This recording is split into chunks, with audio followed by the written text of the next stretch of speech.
One, so my reports starts with the 1935 Constitution, which is the developments prior to the promulgation of 1935 Constitution. So ang akong topic is nag-start siya sa the Constitution of the Republic of the Philippines, which nag-consist siya sa three constitution, which is the 1935 Constitution, 1973 Constitution, and the 1987 Constitution. So,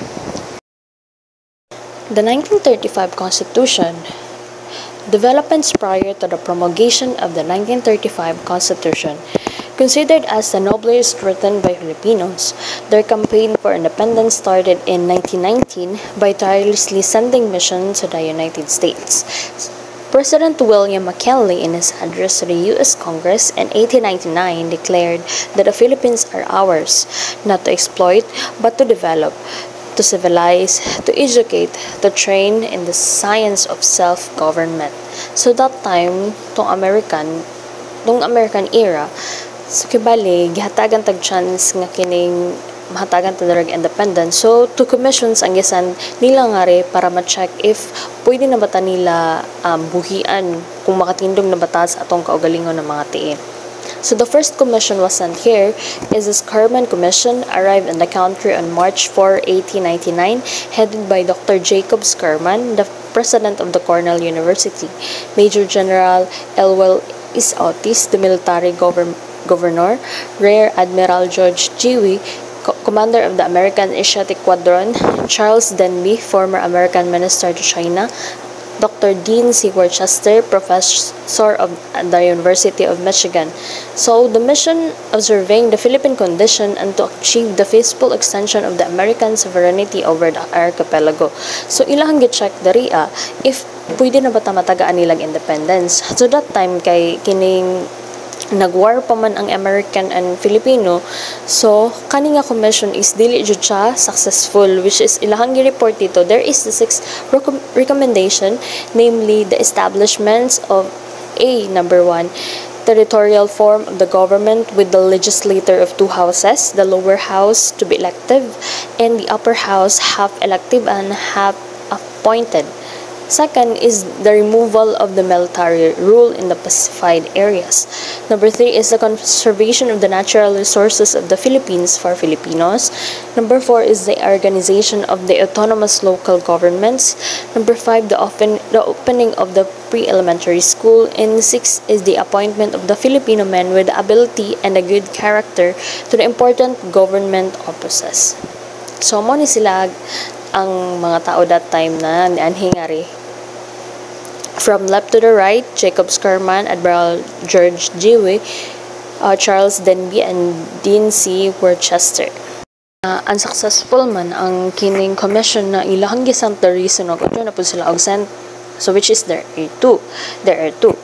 So, on March 16, 1900s, President McKinley appointed the Second Philippine Commission, known as the Taft Commission, headed by Judge William H. Taft, with Dr. Dean C. Worcester, Dr. Luke E. Wright, Mr. Henry C. Ide, and Professor Bernard Moses.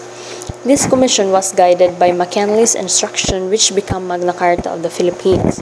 It is not designed according to his speech. It is not designed to our satisfaction or for the expression of our theoretical views, but for the happiness, peace, and prosperity of the people of the Philippines. So, mo ni mga tao sab nga katong it was sent by the second Philippine Commission, the Taft Commission, from left to right, then C. Worcester, Henry C. Ide, William H. Taft, Bernard Moses, and Luke Wright. Commission that time is ganang mas more successful sila kumpara sa Scarman Commission. So manang nagstay sila diri sa Philippines from September 1900s to August 1902, which they exercised the legislative functions and enacted 499 laws. So kibali nagstay sila diri sa Philippines para mag-establish og mga laws nga magamit sa mga Filipinos, and also kining kibali murag ma-discipline sila or ma-train sila on how to run a country. And also this time is Aguinaldo was still hiding in this period. So when General MacArthur issued a general amnesty, many revolutionists surrendered. So kay kibali narender na ang mga Filipino that time kay probably kining wala na yung nag-support sa ilaha. So William H. Taft became a civil governor in the Philippines while continued to head the Taft Commissions.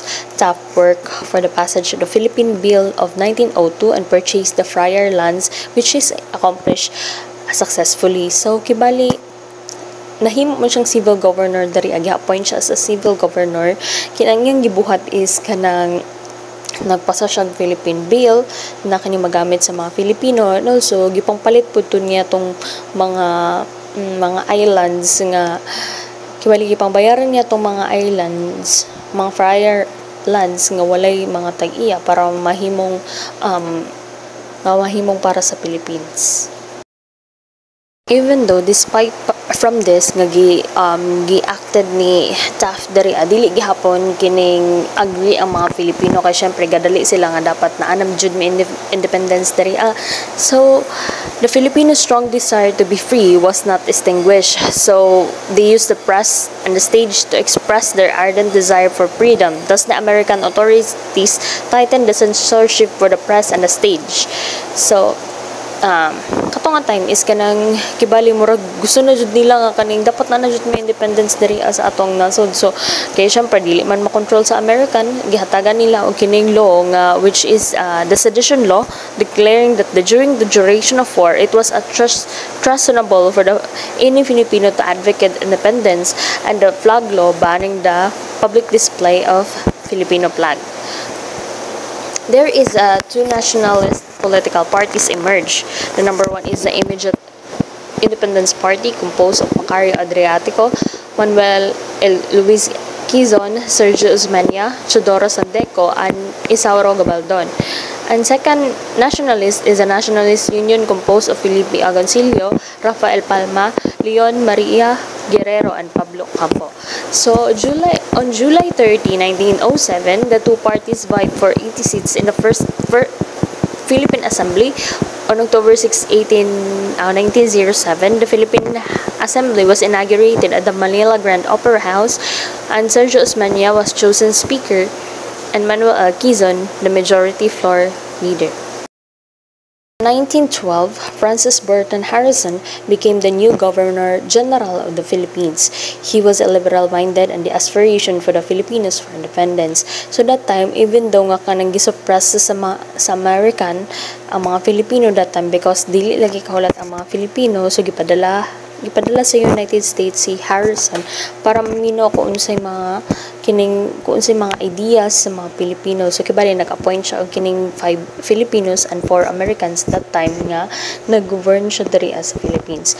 So on 1916, the Jones Law was passed. The law states in its preamble that independence would be granted to the Filipinos as long as a stable government could be established in the country. So kibali sa time ni Harrison, kibali gi-express jud niya diri ang matagaan lang tawag independence if kining ma-establish or ma-stable na ang ato ang government diri o maka-implement na taong mga Republic Acts. The law provided that legislative power would reside in the bicameral Philippine legislature, which is consisting of the upper house called Senate, with the 24 members elected by Filipino electorate, except for 2 appointed for a term of 6 years, and also the House of the Representative, with 93 members elected except for 9 appointed with a term of 3 years. The Jones Law has a Bill of Rights and Liberties of the People. The new legislature of the pacified in the Jones Law was inaugurated on October 26, 1916. Quezon was Senate President and Osmeña Speaker of the House of the Representative. So after the First World War, the U.S. sent Wood Forbes mission in the Philippines. The new U.S. President Warren G. Harding has been elected, and he wanted to know the condition in U.S. and a territory in Asia. The report did not recommend the grant of the independence, but its postponement in the view of poor financial condition of the country, the bankruptcy of the Philippine National Bank, and the instability of the government. So that time after the First World War, kinikibali ang ang US is nag-send sila o bag-o na sab na mission. Kibali, ginatawag siya na Wood and Forbes mission. So kibali, abi sa mga Filipino nga matagaan na sila ani nga time og independence, but na fail ang ilang expectation because kining nga ang gi-report dito ani nga mission is kanang wala nag-recommend na mag-run og independence. Kibali padugay-dugay pa nila nga tagaan tag independence because nakita nila diri sa ato ang dili ta kining financially stable and also bankrupt pod ang ato ang kuan monetary and dili pud stable ang ato ang government. So Wood sent to the Philippines in 1921 rather to replace Harrison. He antagonized the Philippine legislator and Filipino leaders. The tension between Wood and Filipino leaders escalated, resulting in the resignation of Quezon and Osmeña from the Council of Senate. So one is the General Leonard Wood under Rose administration of the cabinet crisis of 1923 happened because of his anti-Filipino policies. So kibali because ang pamamalakan na murag dili haom or dili siya agree sa mga kining nga mahatagad ng independence diri mao ni nga naka cabinet crisis tung 1923 nga mo time nga kaning murag mihawa na dayon si Quezon and Osmeña sa council state. Would abolish the council of the state and govern country without the cooperation of the legislator. So, gigovern ra niya ang kining atong nasod without the help from the Filipino. So, kibali dito anadayon na kanamurag anadayon conflict sa cabinet. So, after the death of Wood, tung time nga nag-vacation sa US, Wood was succeeded by three governor generals who held the office briefly named Henry Stimson, Dwight Davis, and Theodore Roosevelt. They restored the good relationship of the Filipinos with the Americans. So, because kanang kibali tyrant na pamamalakad ni Wood that time, unya mo din to nga kining after na pagkamatay niya is nagsenta pud ang kining American og si Governor General para ma-restore ang kining trust sa Filipino. Nasalig lang lagi is kanang matagaan na mo og kining independence. And the end mission was Osrock's mission, coined after Sergio Osmeña and Manuel Rojas, proved to be most successful. At that time, there was a numerous independence bills submitted to the Congress. The next one is the HSC Act, divided the Filipino people into the Antis and Pros. So, unsa man daw ang HSC Act? The Hare and Harris Cutting Act. The law promised Philippine independence after 10 years, but reserved several military and naval bases for United States, as well as imposed tariffs and quotas on Philippine imports. So, kibali that time sa Osrock's mission nga ilang gipadala sa US, kibali na-implement ito ang HHC Act, which is kanang kibali matagaan lang tag independence kung mamahimo ni diri ang naval base or military base diri sa United States. Daghan ang mga Pilipino nga nag-agree, daghan pud ang mga Filipino nga kining supak. So mo ni sila si Quezon lead the Antis and opposing it to the ground of its objectionable features, while the pros and this act was best independence measure that could obtain from the US Congress. So si Quezon nag-object siya nga dili ta mahimo dapat diri ang naval base or military base. Dapat kinahanglan na makatagamtan jud ta og ato nga independence. So by 1934, Sidings McDuffie Act or the Philippine Independence Act was passed by the US Congress that provide authority and define mechanism for establishment of a formal constitutional convention. The members of the convention were elected and held in their first meeting on July 30, 1934 with Claro M. Recto as a president. The Constitution created the Commonwealth of the Philippines, an administrative body that governed the Philippines from 1935 to 1946. It is a transitional administration to prepare the country towards its full achievements and independence. So kibali because antis man or anti or nag-object man si Quezon that time is kining niadto siya og kining American to charm the American government na kinahanglan matagaan jud tawag independence diri kay dili na mosugot nga mamahimo to diri og military base. So after ato There is a unicameral National Assembly with the President and the Vice President elected to 6-year term nor re-election.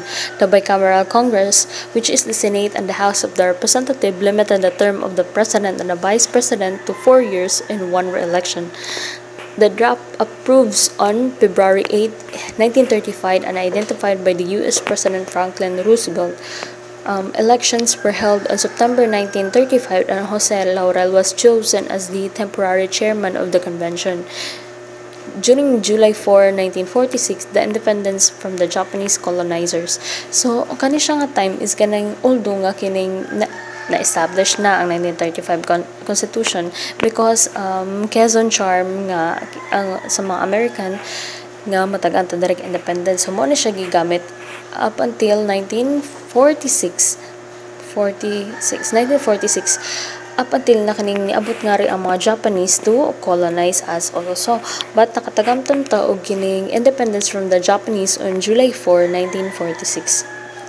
Under the 1935 Constitution, the citizens of the Philippines were those who citizens of the Philippine Island at the time of the adoption of the 1935 Constitution, those born in the Philippine Islands of foreign parents who before the adoption of this Constitution has been elected to the public office in the Philippine Islands, whose fathers were citizens of the Philippines, whose mother were citizens of the Philippines, and upon reaching age of maturity, elect Philippine citizenship for those who were naturalized in accordance with the law.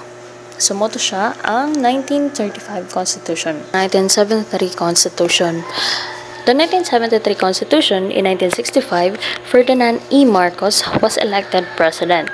Prior to the declaration of the martial law by the former President Ferdinand Marcos, a constitutional convention was already in process of deliberating on amending or revising the 1935 Constitution. So that time nga si Marcos na-elect as a president, kining kibali ano niya na kinahanglan bag-ohon ang 1935 Constitution because according to his perspectives nga humana man daw nakatagamtam og kining independence from the US. So kibali kinahanglan na atay kining establish nga atog yung kaugalingon nga gibuhat na kining law. So wala pa ato nga time ang martial law. Ato siya nga kinahanglan naka-decide siya nga kinahanglan utruhon ang ato ang Constitution. So on September 20, 1970, date of elections of the delegates to the Constitutional Convention, President Marcos issued Presidential Decree number 73 setting the date of the plebiscite to ratify or reject the proposed Constitution on November 30, 1973. So si Marcos that time nag-issue siya og Presidential Decree na kining na kinahanglan i-ratify or kining i-reject ba ang katong gi-propose nga constitution. I-ratify is kining ipagtibay, kibali kinahanglan ba daw i-approve or ipadayon tong pag may constitution nga bag-o or kinahanglan na lang wala unto. Instead of plebiscite, citizen assembly were held from 10 to 15 January 1973, citizen coming together voting by hand. So, kibali, instead ng kining plebiscite or kinahanglan na kining voter, each person, gihimo na lang siya nga citizens assembly o gi-ask ang mga tao if agree ba sila nga kining mabag-o ang ato ang bill or the constitution nato dire. So Marcos announced that it has been ratified in full force and effect on January 17, 1973. Although the 1973 Constitution has been ratified in this manner, opposition against it continues. Even though nga kining inaa siya pagtugot from the Filipino people na kinahanglan utuhan ng constitution, but nandiya po mo oppose sa iya nga kaning dili man ni sakto nga pag unsa ni kay kinahanglan man ni due process balik kinahanglan siya mag-vote. But ang iyang gibuhat is nagpatawag lang siya assembly kung kinsay mas angay di mo vote by hand. Moto siya ang iyang process. And in 1976, Citizen Assembly decided to allow the constitution of the martial law as well as approves its amendments. So although nga ing ato ang pagka-ratified sa iyang kuan, ang mga tao is kaning naka-decide na gamiton siya as a constitution of martial law kay ato nga time is there is an insurgency na ikanay mga mas kuan ang mga rebelde ato that time according sa mga these results were challenged by the ratification cases heard in the Philippine Supreme Court in 1973. For this plebiscite changing the voting requirements or implementing the voting age was reduced to 18 years old, and those who were illiterate, as described by the opposition, were allowed to vote. In 1981, further amendments were done to the 1973 Constitution. The Philippines, as a head of state and chief executive, may run for as many 6 years term as he wished. In case of his death or incapacity, the executive power would be exercised by a group called the Executive Committee until the election of the successor, creation of the regular parliament called the Batasang Pambansa, which could only check the Prime Minister and not the President itself. So, kibali, sa amendments ani sa kining sa 1973 Constitution, kining gihatagan or naadidtuan naka-state sa 1973 Constitution nga ang President pwede makaran siya as many 6 years as he wish. Moto na sa 1973 Constitution.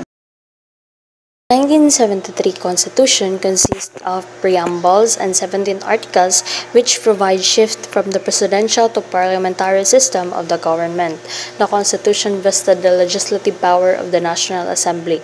So the Prime Minister is elected among the members of the National Assembly and was head of the government and a commander-in-chief of the Philippine Armed Forces. The President is elected among the National Assembly and serves as a symbolic head of the state with a 6-year term. The judicial power is vested in Supreme Court as Chief Justice and 14 justices. The National Assembly is defined as a prescribed on a portion of the jurisdiction of the lower courts. So, moto siyang nag-consist sa 1973 Constitution. The next one is the 1987 Philippine Constitution.